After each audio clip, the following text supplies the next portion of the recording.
everyone. I'm Elizabeth Wydra, president of the Constitutional Accountability Center. Thank you so much for joining us at our Purple Chair Chat series, a conversation series in which we at CAC break down the important issues of the day in the courts, in our political system, basically the important issues that relate to CAC's mission of fulfilling the progressive promise of the Constitution's text, history, and values. And today I am so thrilled that we're going to be talking about the centennial of the 19th Amendment and the continued push for true gender equality. Today I am so delighted to be joined by my guest, Professor Julie Suk, who is a professor at the Graduate Center at the City University of New York, and this fall is a visiting professor at the Yale Law School. Professor Suk is also an author of the just released book, We the Women, the Unstoppable Mothers of the Equal Rights Amendment. Welcome so much, Professor Suk. Thank you so much. It's great to be with you.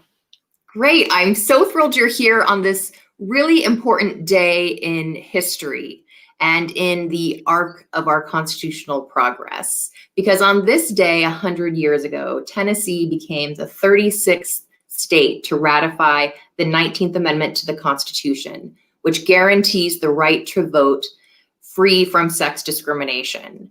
And that was, of course, 100 years ago in 1920. So at the founding of this country, women were excluded from the vote. As we know, only white people were able to vote, regardless of Black men, for example, whether free or enslaved, were not guaranteed the right to vote. And so the 19th Amendment is part of the arc of constitutional progress in which our country, over time, by the people, have changed our Constitution to make it more inclusive, more equal, and more just. And perhaps nowhere is that clearer than in the right to vote. So we, after the Civil War, had the passage of the 15th Amendment, which guaranteed the right to vote free from race discrimination, but that only applied to men. So we needed the 19th Amendment, which guaranteed the right to vote free from sex discrimination. And then, of course, subsequent amendments bringing in young people, ensuring that poll taxes could not exclude those who were unable to participate because of economic status, were also included in our populace. But Julie, today we are talking about the 19th Amendment, and I wonder if you could give us just a little bit of the backdrop of how that came to be. You have this line in your book that I love that says, it was hard for women to get the right to vote without the right to vote. So how did we do it? Yes, well, I want to point out, thank you so much for having me here. It is the 100th anniversary of the 19th Amendment, but the 19th Amendment was actually proposed much long before 1920. The first proposal for a suffrage amendment for women was proposed in 1878. And even in 1878, when it was introduced in Congress, Susan B. Anthony and Elizabeth Cady Stanton stood up in some of these hearings in Congress at that time saying, we've been standing here for 30 years already. And they were referring to Seneca Falls in 1848, which some historians identify as the moment in which the struggle began. Although certainly there was an abolitionist movement that also drew attention to the possibility of women voting. In any case, it was a struggle that took several decades by the time we got to 1920. And what's so remarkable is that some of the women that we associate most with suffrage were actually dead by the time the 19th Amendment was ratified. And what that also shows is that the struggle for equality, whether it's the equality of African Americans or the equality of women in our Constitution, has always been a transgenerational project. It's something that takes a really long time, because there is a fundamental problem, which is how do you get rights without rights? How do you get the vote without the vote? And one of the difficulties, particularly because of Article 5 of the Constitution, which has such a high bar for constitutional amendments, makes it so that those without power have to convince those with power to be more inclusive. And it poses a challenge because often those with power benefit from having power and keeping those without power excluded. And so I think that explains why it took so long for women's suffrage to be introduced and ratified. and or adopted by Congress in 1919 and then ratified in 1920.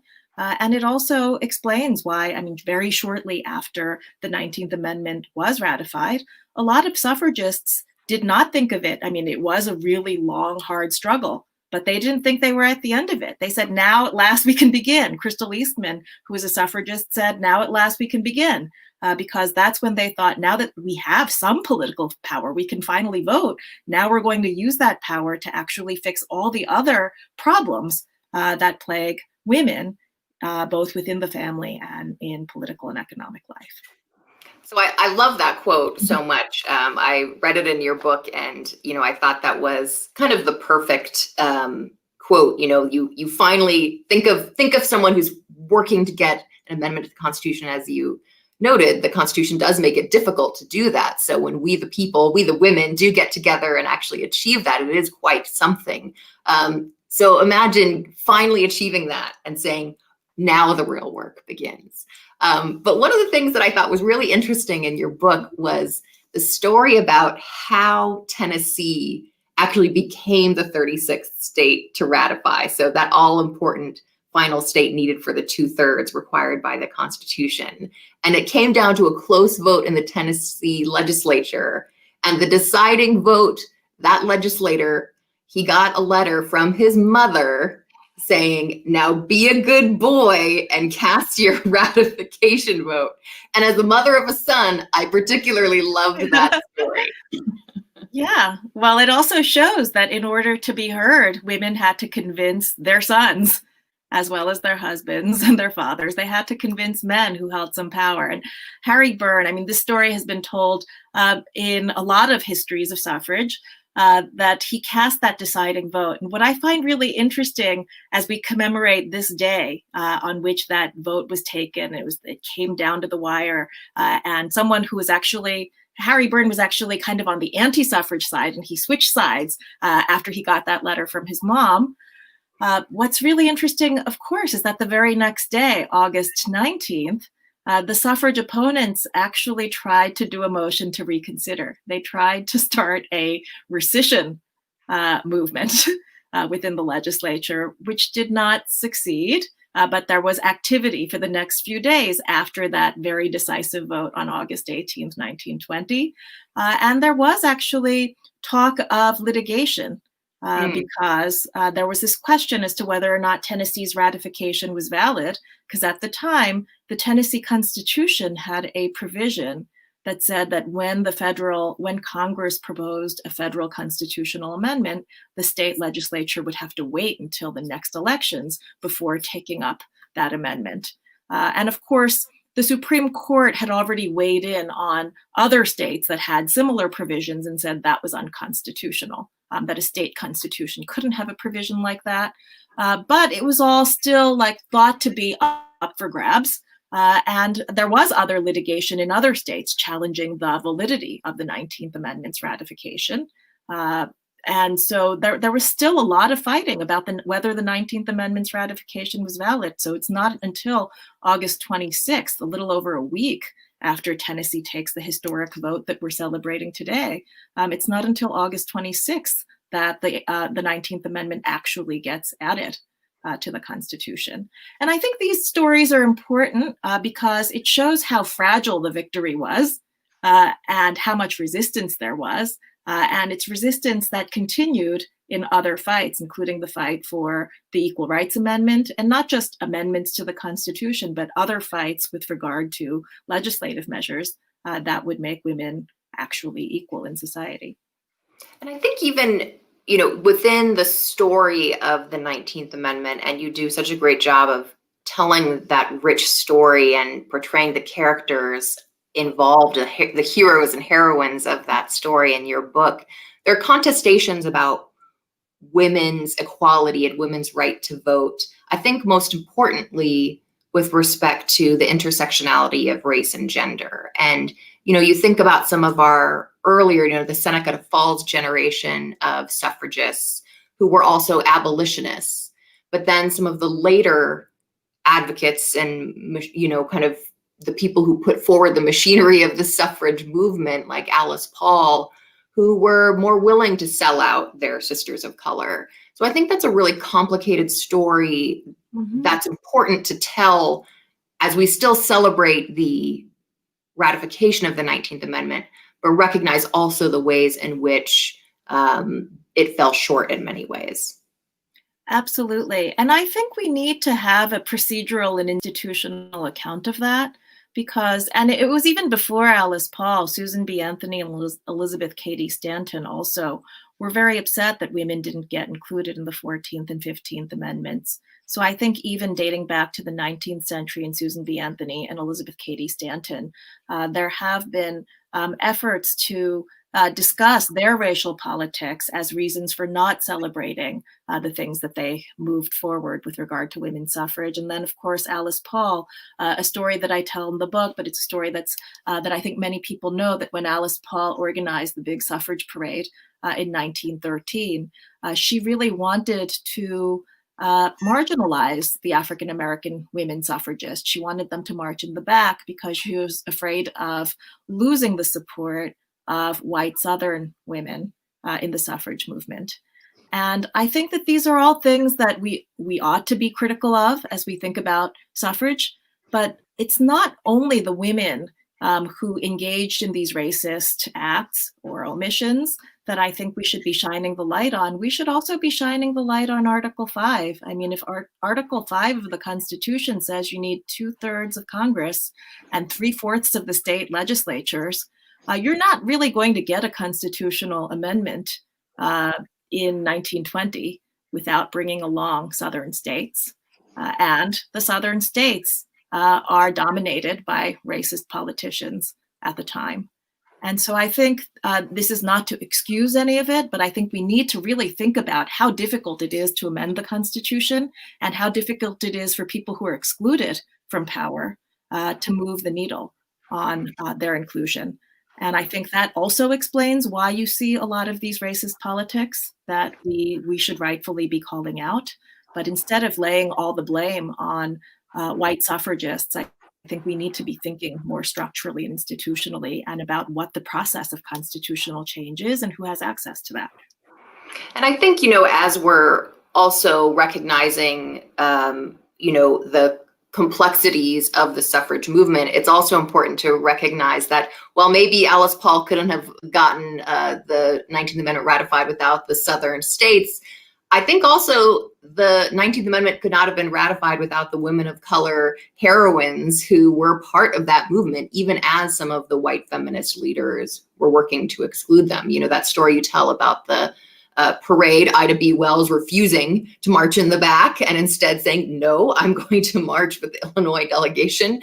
And Mary Church Terrell obviously was an important force in the suffrage movement. Asian American women, the inspiration of Native American women and their political power within their communities are really important parts of the story of women's suffrage that I think don't get told enough, although I think that's changing and I'm delighted to see that.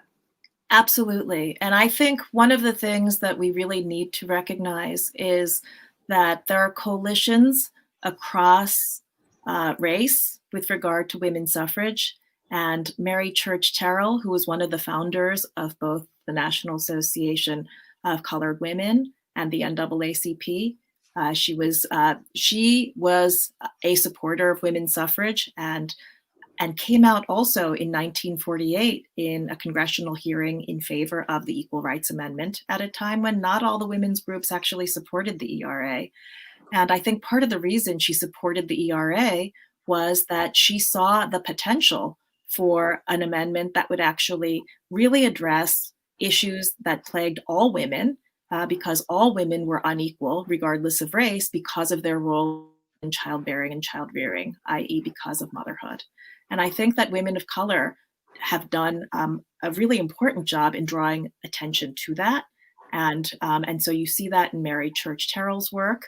And then you see a through line to the women of color in state legislatures in recent years in Nevada, Illinois, and Virginia, who resurrected the Equal Rights Amendment after many decades of dormancy And they also, in resurrecting it, drew attention to the need for constitutional engagement with issues surrounding inequalities women face because they are mothers, and the problem of childcare, the problem of pay inequity, which relates directly to the disadvantages women face because of reproduction.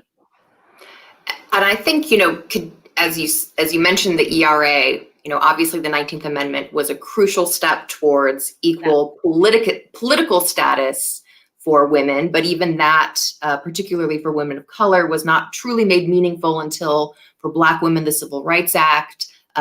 Asian Americans, for example, Chinese Americans could not become citizens until legislation was passed, and thus, by becoming a citizen, enabling those Americans to vote. Native American women, of course, also not until legislation was passed could they fully, meaningfully take part into the guarantee of equality promised by the 19th Amendment.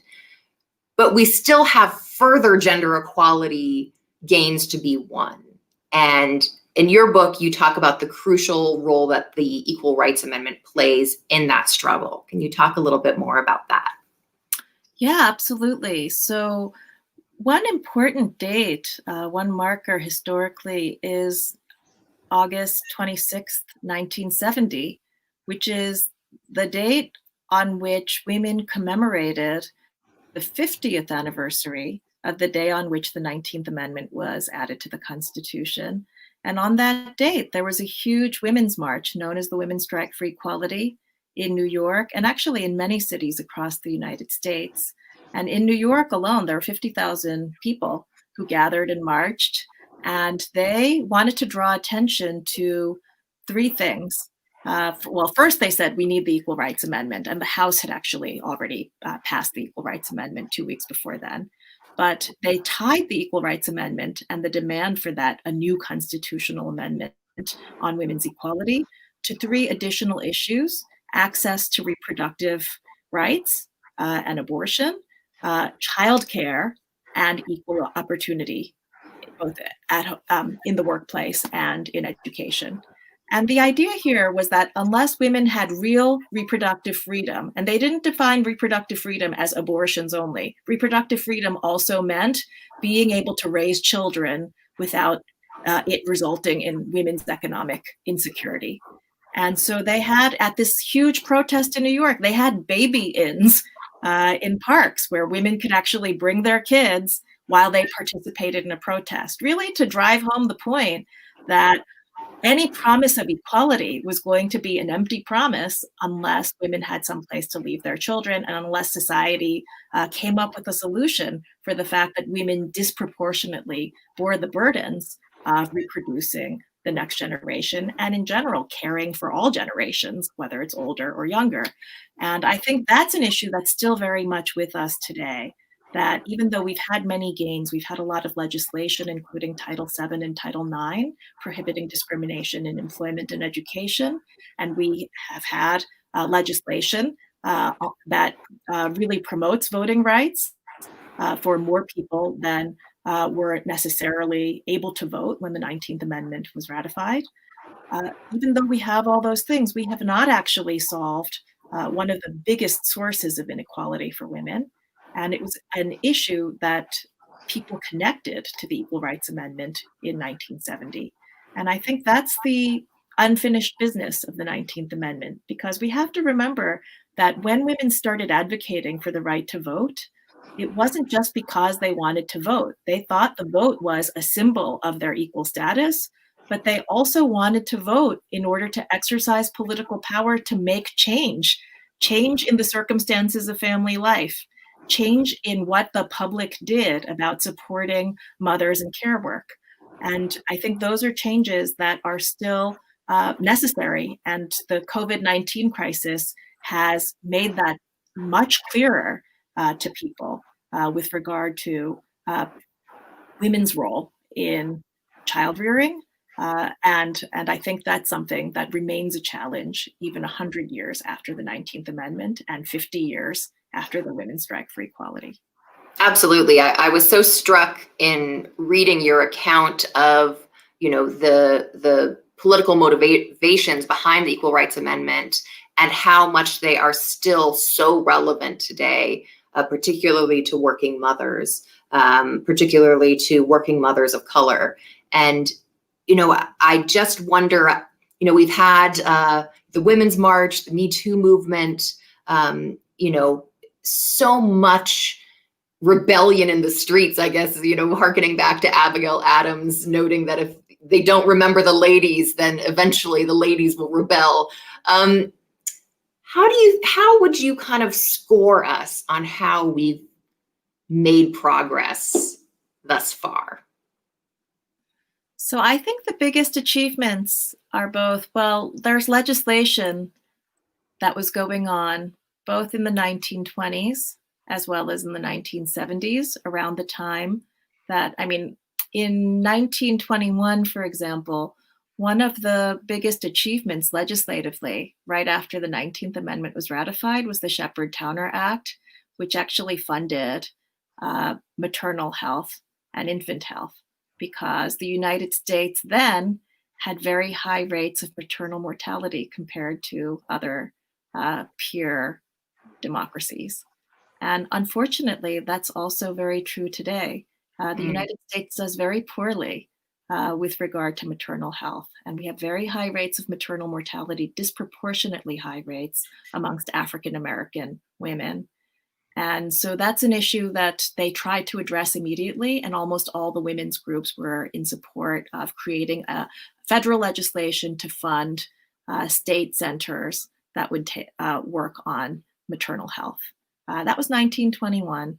And fast forward to now, that's an issue that I think we still need public policy on. When you look at what was going on in the 70s, a lot of the women who supported the ERA, they really saw the ERA as going hand in hand with statutory initiatives. So Patsy Mink, who was the first Asian American woman elected to Congress, she was working on Title IX at the same time as working on ERA. She was holding those, she was sponsoring the legislation, and there were hearings on Title IX.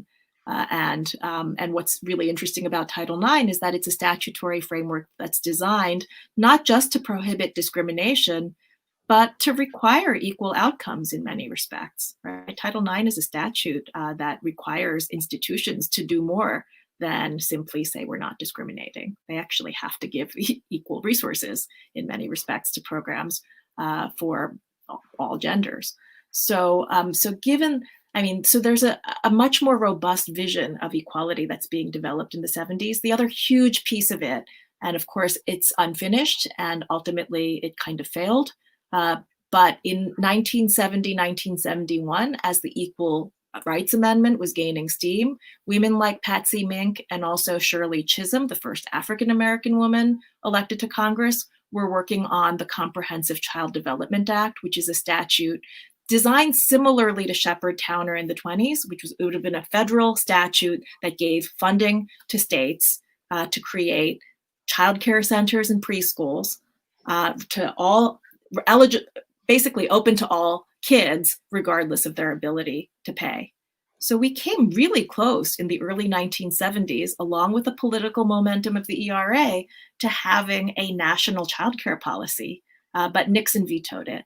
And he vetoed it on the grounds that it would diminish mothers' influences over children.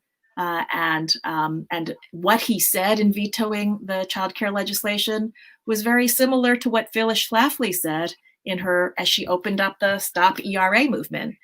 She said that the ERA was going to threaten the role of mothers and housewives.